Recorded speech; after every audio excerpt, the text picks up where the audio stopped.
नमस्कार, मैं हूं संतोष और आप देख रहे हैं अचानक रिपोर्टर। अभी हमारी उपस्थिति बिहार के मुजफ्फरपुर जिले के भैरवास्थान मंदिर के प्रांगण में है और यहां रामचरितमानस का पिछले 9 दिनों से पाठ चल रहा है। यहां के साधु संतों से हम कुछ जानने का प्रयास करेंगे, आखिर रामचरितमानस का रहस्य क्या है, इससे लोगों को क्या लाभ मिलता है और इसकी क्या महत्वाकांक्षा है, उसकी सारी विस्तृत जानकारी हम उसी पर चर्चा करेंगे। यहाँ के कुछ बाबा लोग पहुंचे हुए हैं, तो आप हमारे साथ बने रहे। इनसे बाबा आपका रिपोर्ट में स्वागत है। क्या कहिएगा, अभी क्या चीज का पाठ चल रहा है? भारतीय संस्कृति में राम एक आदर्श पुरुष है। भाई हो तो कैसा, बेटा हो तो कैसा, राजा हो तो कैसा, पति हो तो कैसा, मित्र हो तो कैसा। रामचरितमानस का गायन श्री भैरवनाथ के मंदिर में, चूँकि कहा जाता है कि शिव राम जी के बड़े भक्त हैं और राम जी शिव जी के भक्त हैं। हमारे ग्रामीण श्री बिंदेश्वर ठाकुर पिछले 30 वर्षों से इन सभी महानुभावों के सहयोग से और जनता से, ये किसी से पैसा नहीं लेते हैं, जो यहाँ आके दे दिया जी, वो उन्हीं से ये कार्य चलता है। और भारतीय संस्कृति का जो हम ये रूपरेखा बताए हैं, अगली नई पीढ़ी को यह संदेश जाए, इतना महत्वपूर्ण कार्य ये चल रहा है। सार्वजनिक जगह है, लोग आते हैं जाते हैं। आज भौतिकता के चकाचौंध में जिंदगी चकाचक तो हो गया है, लेकिन संस्कृति और नैतिकता से लोग करते जा रहे हैं। बिल्कुल इस महती समय में, और यह कुशध्वज धाम है। राजा जनक के भाई कुशध्वज थे, उनकी पुत्री थी मांडवी जी और श्रुतिकीर्ति जी, उनका ये स्थान है। अलग बात है कि इसकी सांस्कृतिक विरासत का न भी खोज खबर हुआ है, न इसको अधिक लोग जाना है। ऐसे महत्वपूर्ण जगह पर एकल प्रयास से, सभी अगल बगल के ग्रामीणों के सहयोग से यह जो एक दीप जल रहा है, धार्मिक अनुष्ठान का, धार्मिक अनुष्ठान नहीं, ये धार्मिक तो धर्म धारण करने का विषय है कि हम क्या धारण करते हैं, इसी को धर्म कहा जाता है। धर्म का अर्थ रिलीजन और पंथ नहीं होता है।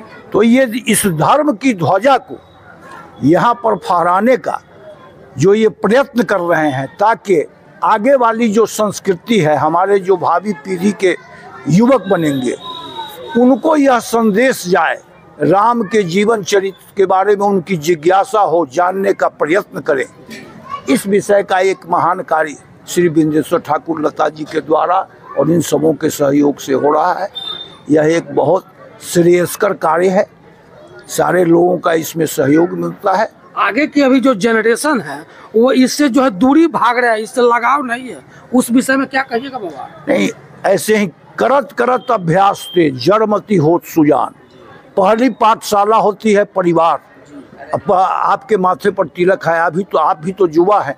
इसका अर्थ है कि कहीं न कहीं भारतीय संस्कृति और धर्म की धारणा आप में है, तो जरूर आपके परिवार में भी जाएगा। ये एक जन जागृति का यही कार्यक्रम होता है। तिलक है, अभी तो आप भी तो युवा हैं। इसका अर्थ है कि कहीं न कहीं भारतीय संस्कृति और धर्म की धारणा आप में है, तो जरूर आपके परिवार में भी जाएगा। ये एक जन जागृति का यही कार्यक्रम होता है कि हम कैसे प्रभावित हों। मैंने बताया ना, चकाचौंध में भौतिकता की साख गिर रही नैतिकता की, प्रगतिशीलता संस्कृति को ललकारती। तो आज ये संस्कृति है, ये भौतिकता को और चकाचौंध को ये ललकार रहा है, ये संदेश दे रहा है। इसी से ऐसे ही अनवरत चलता रहा है। इसी को सनातन धर्म कहते हैं। और हजारों वर्षों की गुलामी जब भारतीय संस्कृति के सनातन धर्म को नष्ट नहीं कर सकी, तो अब तो इसकी ज्वाला जल चुकी है। पूरे भारतवर्ष में इसका अलग अलग जगह से इसका जागरण हो चुका है। अब तो जब इतना बादल छटे थे, कोहरा अंधेरा था, तब तो सनातन बचा रह गया। इसी सनातन धर्म के भारतीय संस्कृति के प्रतीक पुरुष हैं राम। उसी राम के चरित्र का गायन सस्वर होता है, इससे लोगों में इसकी जागृति होती है, इसके प्रति आकर्षण होता है, इसको लोग आत्मसात करता है। यही विषय है। धन्यवाद बाबा।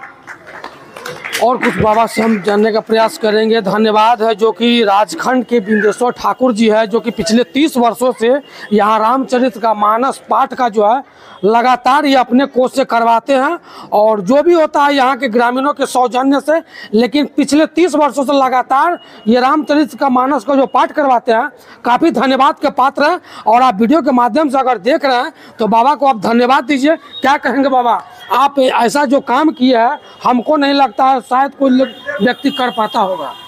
ये भैरव बाबा का दरबार है जी। राम का सबसे प्रेमी शंकर है, वो करवाते हैं, हम क्या करवाएंगे। आप एक दूसरी माध्यम- बात, हमारे हृदय में केवल एक चीज है, विश्व कल्याणार्थ। है ना? साल में अगर 2 आदमी सुधर गया तो 30 वर्ष में 60 सुधरेगा। अच्छा सोचे आप। बहुत परिवार ऐसा है, 15 खानदान आगे जिसका रामचरितमानस का किताब नहीं देखा था, 30 वर्ष में 1500 मानस के प्रति बांट करके लोगों के घर में कर दिया। अब लोग कितना लाभ उठाते हो तो वो जानेंगे। तो आपने देखा यहाँ के जो बिंदेश्वरी ठाकुर जी है, उनका अहम भूमिका है ये धार्मिक अनुष्ठान में। और काफ़ी ये जो क्या बताएं, गोपाल प्रसाद ये गोपाल प्रसाद शाही जी जो है काफ़ी ज्ञान की बात बोले हैं। इस पे अमल कीजिए, न्यू जनरेशन जो भी है, अगला पीढ़ी, वो इस पे अमल कीजिए और थोड़ा सा दिल लगाइए ईश्वर से, ताकि विश्व का कल्याण हो सके और आपका भी कल्याण हो, आपके परिवार का भी कल्याण हो। जय श्री राम।